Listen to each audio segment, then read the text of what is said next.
Good morning. I wanted to talk about front loop, back loop and third loop in crochet today. So I've just finished a row of half double crochet and I'm done my turning chain. So I'm going to turn the work around,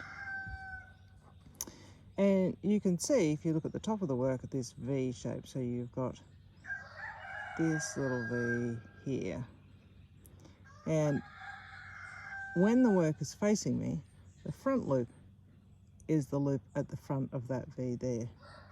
So this little one here. The back loop is the one furthest from you. So it's this one here. And because I've done a row of half double crochet, below the front loop is the third loop, which is this one here. I think it only works in half double crochet, so you won't see a lot of that, but certainly front loop and back loop are really important to a lot of my patterns.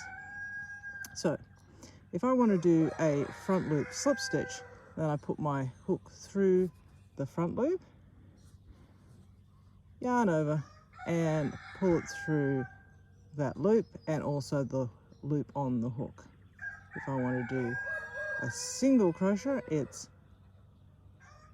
but make it a front loop one, then I put my hook through the front loop here, yarn over, pull it through, and I've got two on the hook, yarn over, and I pull it through both. So that's a front loop single crochet. If I want to do a back loop single crochet, it's the same, except when I start, I put my hook into the back loop here, yarn over, now I've got two on the hook, yarn over and pull it through both.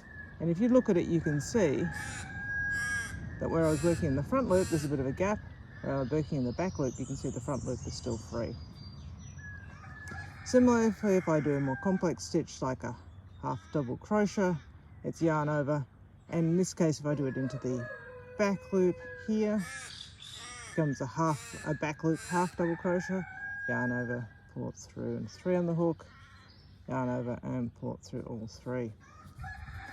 If I was to do the same stitch into the third loop, it's a similar sort of approach, yarn over for my half double crochet, and then there's the V, and then here's my third loop, so hook into the third loop here, and then away we go as usual. So that's back loop, front loop, and third loop. Now when I turn my work around, all this changes. So now if I was coming back the other way, the front loop is the one closest to me, and the back loop is the one at the back.